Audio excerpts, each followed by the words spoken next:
Om Namo Bhagavate Vasudevaya.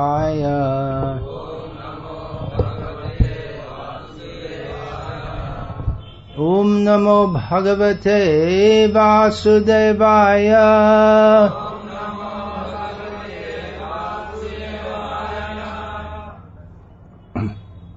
Name 458 of Sri Vishnu Sahasranama is Suksmah, which means subtle. I guess there's no need for you to translate that.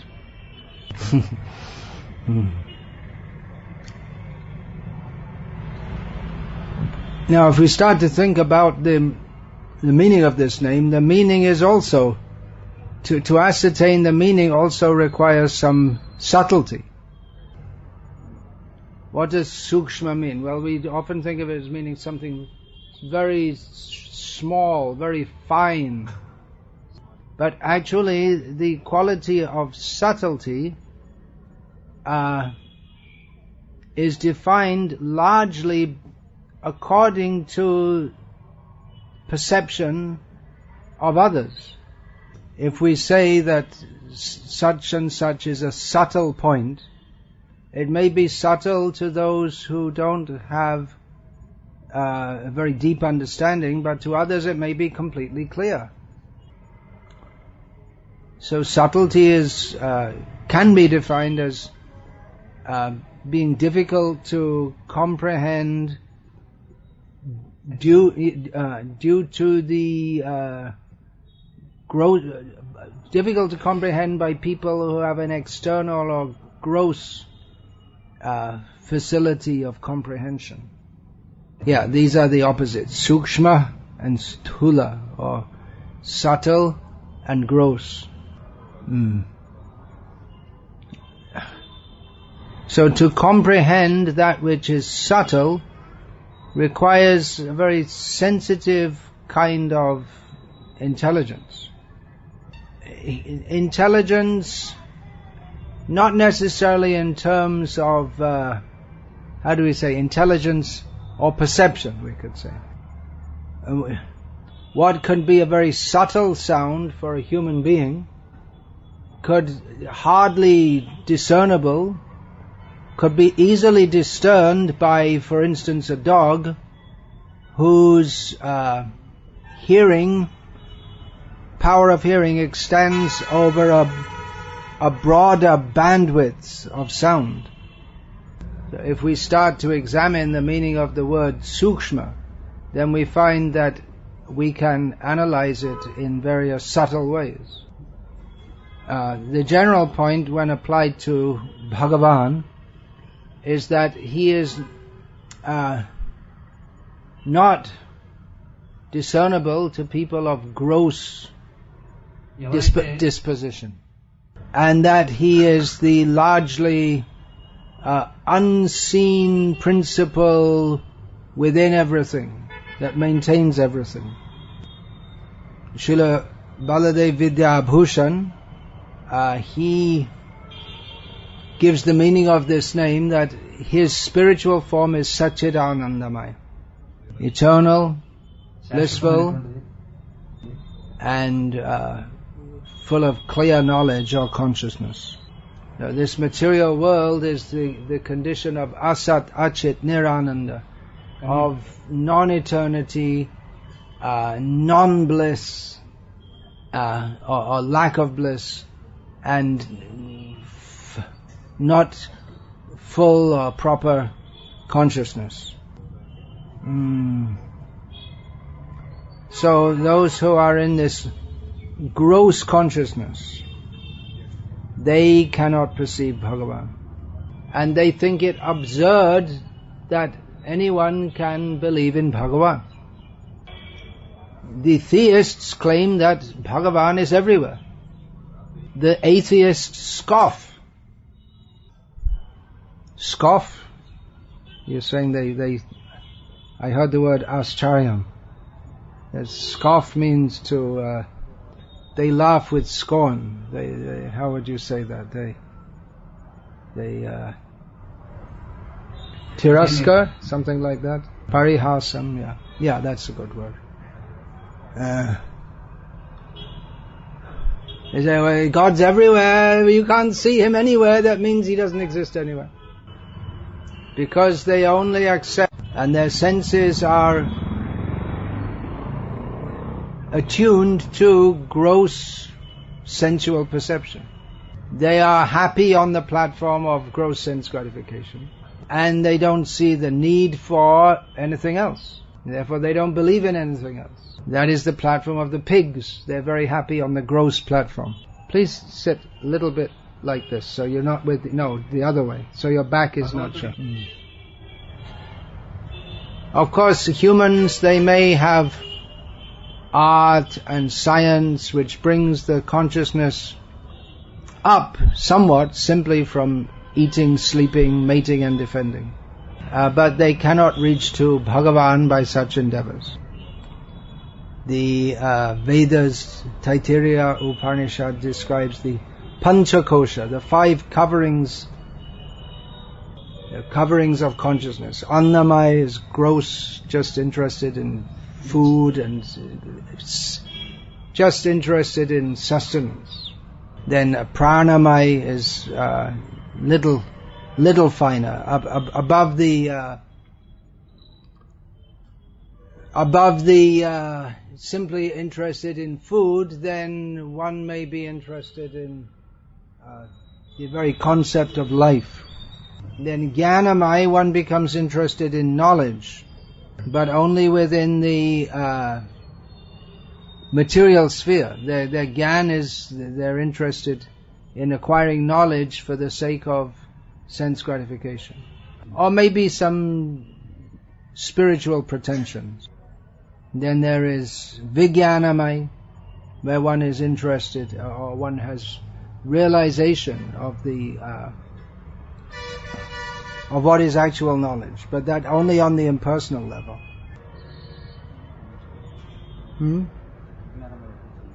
Vijnanamaya means that one becomes interested in the spiritual, but it's still a covering. That one is interested in thinks that by spiritual knowledge one can be completely free. So beyond all levels, from the grossest to the most subtle of materialistic conceptions, lies Bhagavan.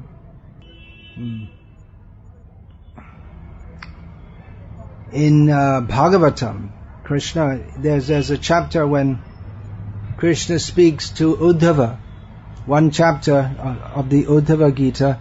It's very similar to the 10th chapter of Bhagavad Gita, in which Lord Krishna is describing his vibhutis, or his opulences, as manifest in this material world. So he states there, Suksmananam apyaham jiva. Among all the subtle things, I am the jiva. Because, Hare Krishna, the jiva is the most subtle. As Lord Krishna, it states in Bhagavad Gita, Indriyani parani ahur indriyebhya parang manaha manasastu parabuddhe yo buddhe paratastu saha. There is the platform of the senses. Above that is the platform of the mind. Above that is the platform of the intelligence. And more subtle still is the platform of the soul. So among manifestations in this material world, that which is most subtle is represented by Krishna.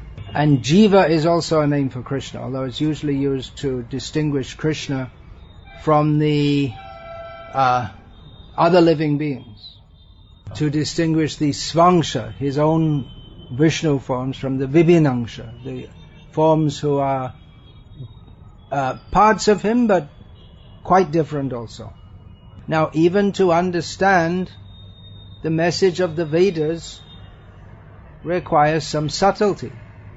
In any language, to understand poetry requires subtle intelligence. That means an ability to see beyond the gross manifest. statement. So subtle means that which can be perceived by those who have had some kind of training. But even to take such training requires some propensity for doing so. Just like some people, you can try and train them in music, but they can't pick it up at all. And others are so musically adept that even without training, they're expert.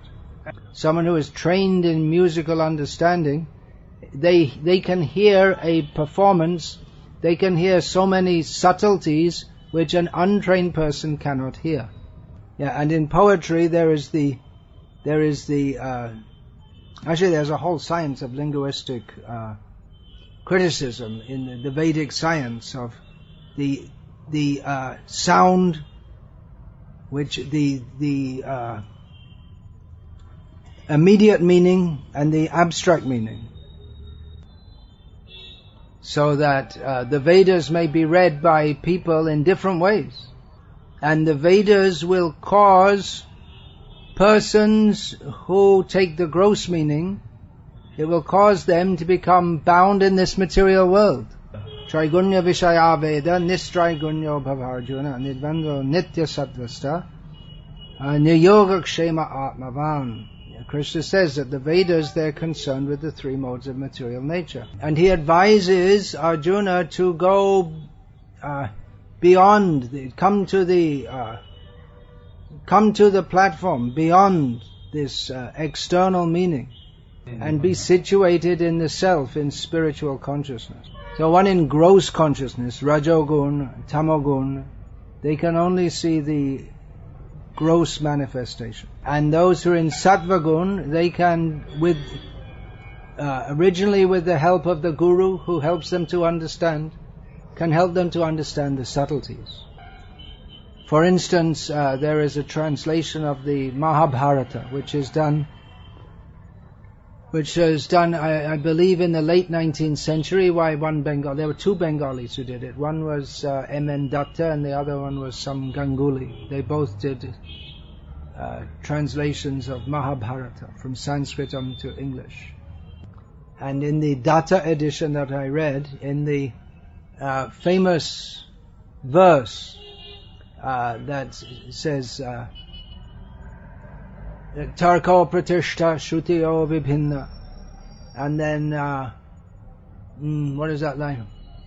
No, I was thinking of the third line. Anyway, I said the second line. Nasavrisya yasya matang bhinnam dharmasya tatvam nihitam guhayam. So the understanding of dharma is to be found in the guha, which literally means a hole or a cave. So he said that the truth of dharma can be found in caves. That was his translation. But guha also, that's also a name for Vishnu, as found in Vishnu Sahasranama. And it also means the cave of the heart, or the subtle spiritual region of within the heart. So we'll find in any language that there are so many subtleties which native speakers are often not aware of.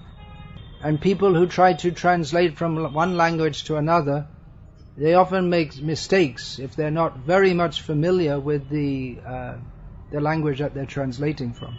Just like some Russian devotees are here.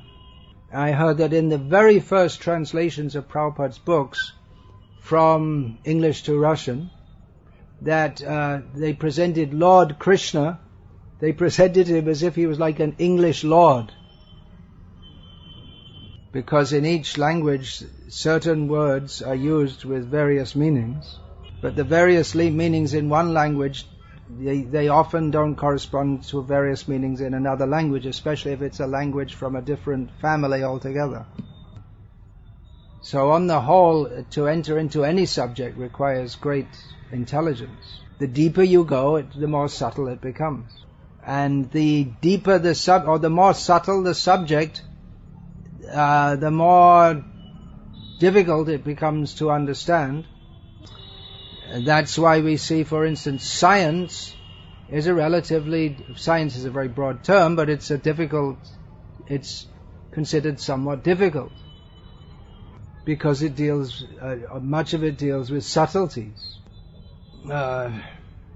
Everyone can see the effect of the wind blowing. I can see the coconut fronds are just slightly moving. There's a slight breeze managing to get through all those high-rise buildings. Or these flags, they're fluttering here, slightly. Someone who's studied physics, they can understand how that is happening. How does the wind blow? Of course, that comes into meteorology also. So someone who's studied these things, they can understand why. Or why when we put on the electric fan, why does that have a cooling effect? Just because the air is blowing. We just take it for granted. Now, Krishna is the most subtle. Who will understand Krishna? When even to understand things like how the air is blowing, that requires some training and education. Everyone is aware of it, but the subtleties behind it, not everyone is aware of.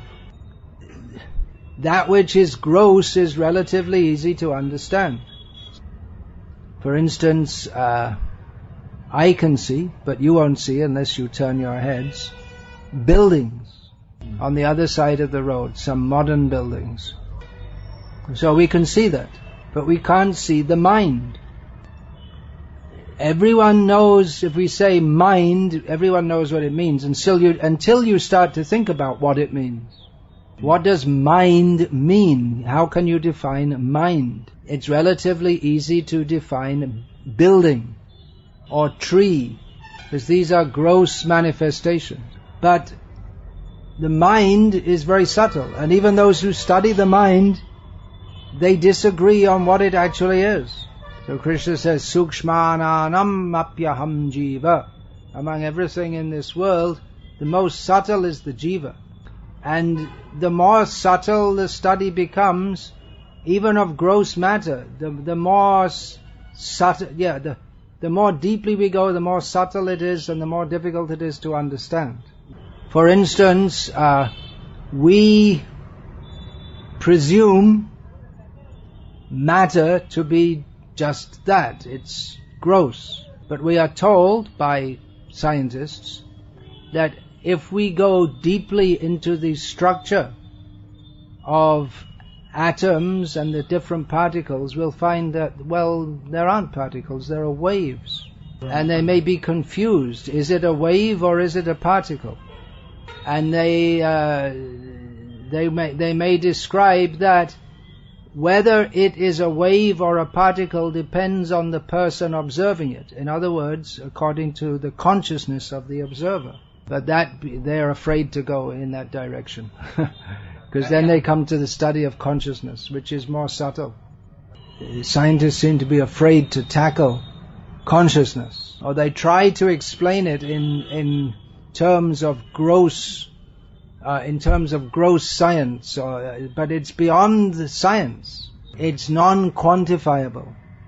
Miyate anaya iti maya. Maya means the attempt to measure everything.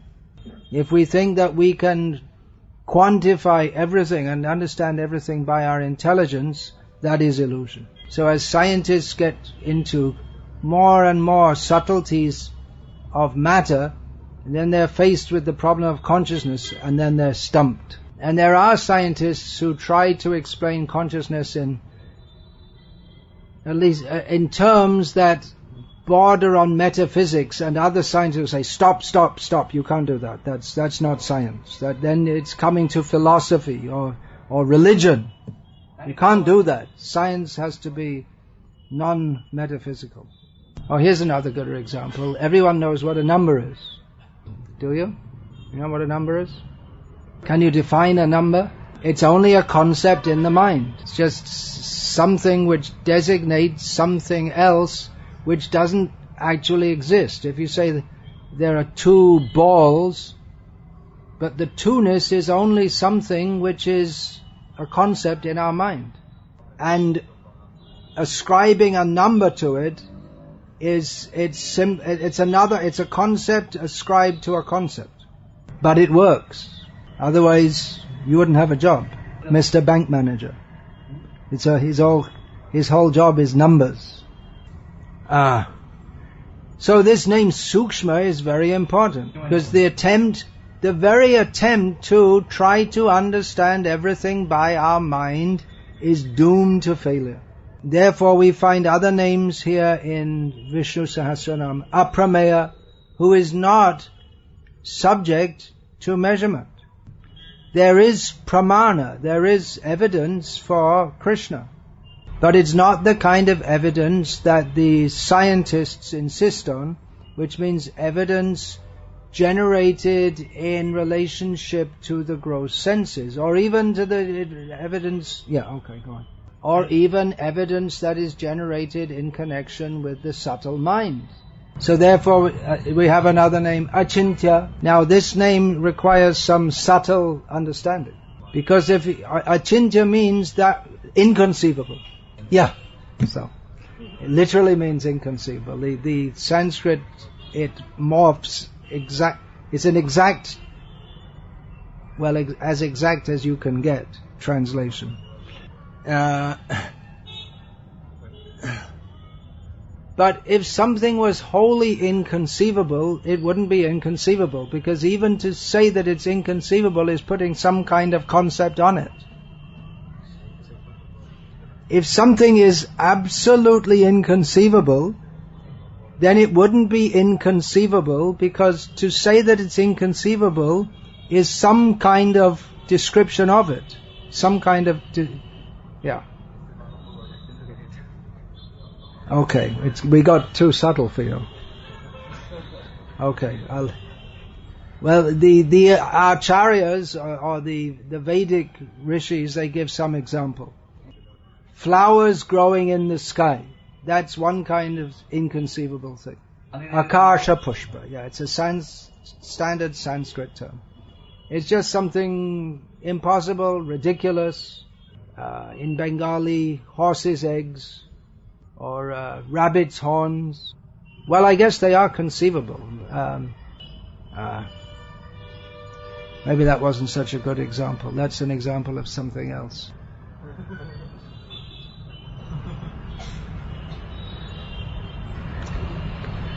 Well, that example yesterday we quoted from Kunti Devi, that the sun's rays may become cold or the moon's rays may become hot, but Krishna will never fail his devotee.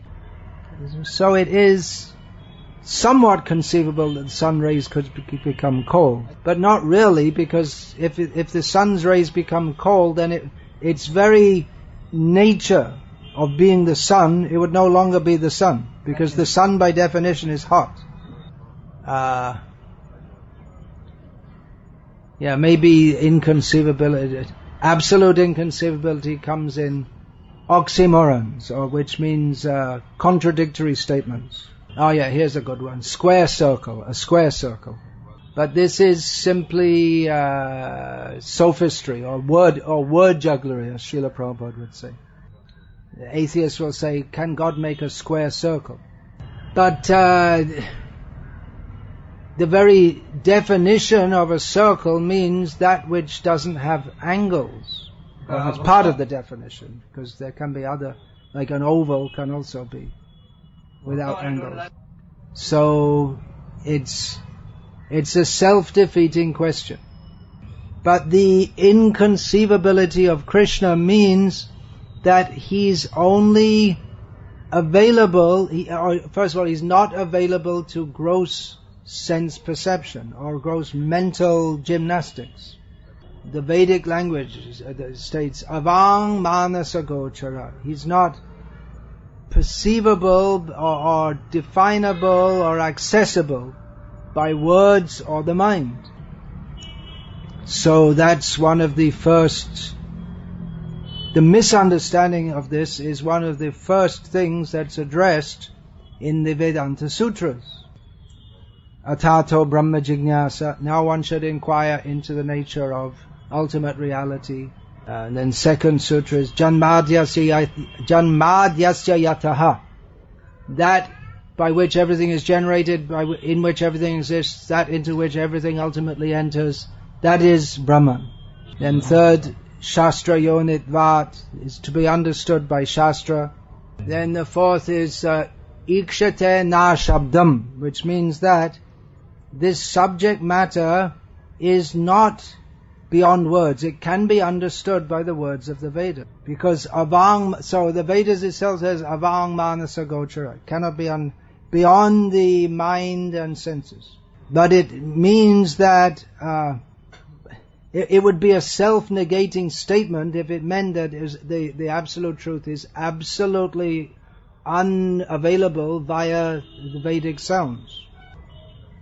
That's why the Mayavadis, when you discuss with them, and you point out the logical fallacies, and you say, oh, it's all words.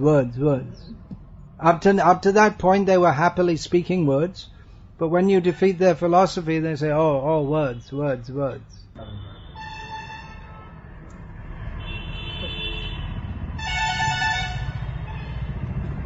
I'll just digress here to Uddhava Gita again, to one chapter called Chapter 12 of Canto 11 of Bhagavatam, Beyond Renunciation and Knowledge. The Supreme Lord gives life to every living being and is situated within the heart along with the life air and primal sound vibration. The Lord can be perceived in His subtle form within the heart by one's mind, since the Lord controls the mind of everyone, even great demigods like Lord Shiva. The Supreme Lord also assumes a gross form as the various sounds of the Vedas, composed of short and long vowels and consonants of different intonations. So, did you all understand that? Huh? You could spend years researching the meaning of this verse and write big books just on this one verse. But just for our purposes now, we can say that the Supreme Lord is Ati Suksmah, highly subtle.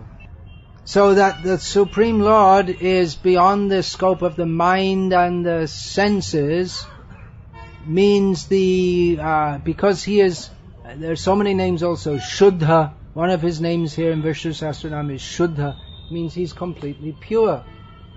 So one has to become pure, the senses and mind have to become purified, then one can understand Him. Atah Shri Krishna namadi na bhaved grahyam indriyai sevonmukhehi jivado swayameva spuratyadaha.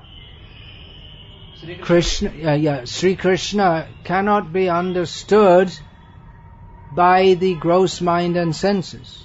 But when one engages one's tongue, which might seem very gross, when one engages one's senses, beginning with the tongue, in His service, then He reveals Himself. The tongue may seem very gross, it's engaged in tasting, which links again with annamai, just the gross level of sense enjoyment. And tongue is engaged in so many talking to tongue and lips. Tongue, lips and palate and teeth combine with the air to designate all kinds of things in this material world. So the tongue, beginning with the tongue, if the senses are engaged in Krishna's service, then they can become purified, and then Krishna will reveal Himself to in such a purified consciousness. Now this name Suksmah also has another Sukshma importance, a subtle importance, because we find that up to the present time, in South India especially, there are many, not only Vaishnavas who chant Vishnu Sahasranama, but also Smartas. Do you have in this area Smarta Brahmanas who still like to chant Vishnu Sahasranama? Still there are. But the understanding of the two is completely different. The Smartas will also talk about Vishnu and his Leela and Bhakti, and they might sound to be very good devotees. But their understanding is that Krishna is an outward, gross representation of a subtle reality which is ultimately beyond him and beyond all of us. Or that Krishna is a representation of a subtle reality that we are also. Subtlety of the absolute truth it makes a completely different understanding of everything. And we find that material scientists also, when they get into quantum theory and then they start to verge on the metaphysical, they start to think, well, ultimately everything is just one subtle energy. Everything is just the same, ultimately, they think. If we come down to if we analyze everything very minutely, we'll find everything is only energy, they say. So, and the different forms that we see, they're actually illusory, because everything's just all one energy. But this philosophy of ultimate oneness of the absolute truth shows that even though they have contemplated the subtle, they still maintain their gross outlook to try to understand it. They think that with their gross intelligence they can understand the nature of the subtle simply by studying it. They think that simply by cultivating knowledge they can understand everything, even the most subtle. But being covered by illusion, they don't notice the most obvious thing, that they're very tiny and they're controlled by higher powers. And so they fail to recognize the ultimate variegatedness of reality. They may say everything is all ultimately one, but in doing so they deny that Krishna is subtle, but his subtlety doesn't mean that he is non-different from everything else. But this is too subtle for the Mayavadis to understand. That the Ananda spoken of in the Vedas, that is not the Ananda simply of understanding that everything is subtle, but Ananda comes from exchange. And actually we find in Krishna's Leela there's much subtlety and engage in the dealings between Krishna and his devotees. That's a lot of the bliss comes from the subtleties in their dealings. So the Mayavadis presume that subtlety means that some fine existence which pervades everything. But they fail to recognize that subtle person who has entered that's everything is still separate from everything. So the gross materialist, they don't see that Bhagavan is present everywhere. For one who has the eyes to see, he can see Bhagavan everywhere. He sees Bhagavan in the fluttering of the flags, in happiness and distress. He sees the hand of Bhagavan in everything. But the gross materialist says, no, there's nothing but matter. So he overemphasizes the gross and denies the subtle. And the impersonalists, they emphasize the subtle to the extent of negation of individuality. So these points are to be understood very carefully. Okay, Hare Krishna. Who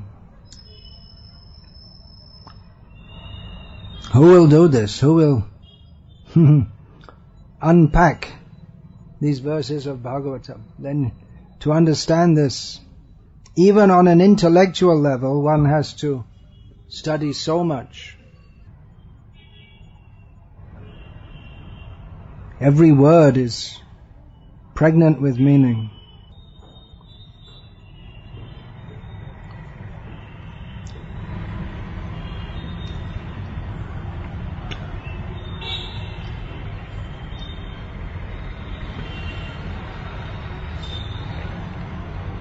Hare Krishna. Yeah, do you have a question? No. Anyone else has a question? Yeah. Modern society modern society education means get some education so you can get a job. That's all. Miserable. So people never even begin to think in the way that we're discussing here now. Do people ever think like this? They ever have any discussions like this? Hardly. What do people talk about when they meet? They talk about their cousin's wedding, or politics. What do at your bank? What do the employees? They're just in their coffee break. What do they talk about? They talk about the different customers, how they're behaving. The bank is, superficially it seems to be quite a placid, peaceful place, but actually there's a lot of tension there. Because the bank wants to take all your money and the customers want to keep it and get as much as they're both trying to get as much as they can from each other. And the customers, they're in great anxiety because money, I need money, more. So how the customers deal with you, they talk about that. It's a tense job, is it? Especially being a bank teller, is it?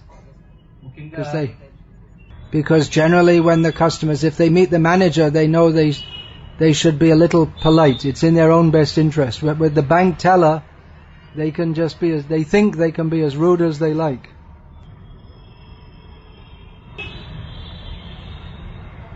Yeah. It seems surprising that materialists cannot. God seems inconceivable, but yet they conceive of things like the sun will become cold. It's actually a scientific theory. There's a scientific theory that the sun becomes cold, that it'll burn out in due course of time. Yeah, well, they can enter into some subtlety. Materialists can enter into some subtlety. I gave some examples. Linguistic subtlety. I'm sure in Russian there must be the great authors. It's not just the stories they tell, but the use of language, the subtle use of language, especially in poetry. It's appealing to litterateurs, or people who are interested in literature. Who are the great poets in Russian? We know the most famous prose author is Tolstoy. Great poets, probably all the communist poetry got not very subtle. Who are great poets in Russian? Pushkin. I heard the name. The poetry, you can hardly translate it into another language. So there is some subtlety. Although in the modern age, because, for various reasons, the fine points of understanding art and literature, people don't think that's important. All they think is study engineering and medicine and that's all. Get some job, earn some money. And so we find that even people who are supposed to be highly placed in society, they're actually very gross. Recently it came out that the current Prime Minister of England, in his student days at Cambridge University, one of the most famous, respected universities in the world, had placed his penis within the head of a pig, the chopped off head of a pig. United Kingdom. It's just like they used to say USSR, they used to say Russia. So go on.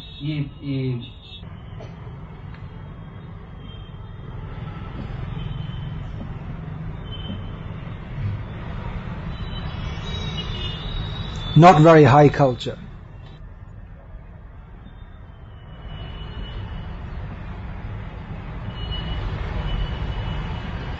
So, even in personal dealings, people become more and more gross. Just like there is some difficulty, we can say, in Syria and Iraq And the only solution that the world leaders can think is to send more bombs, just to bomb it more and more.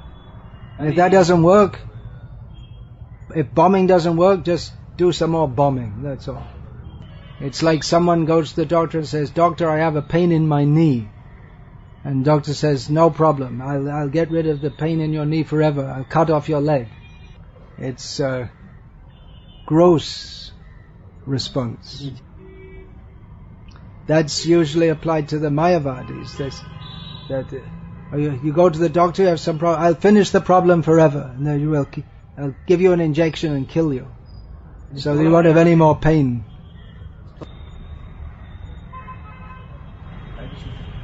Yeah.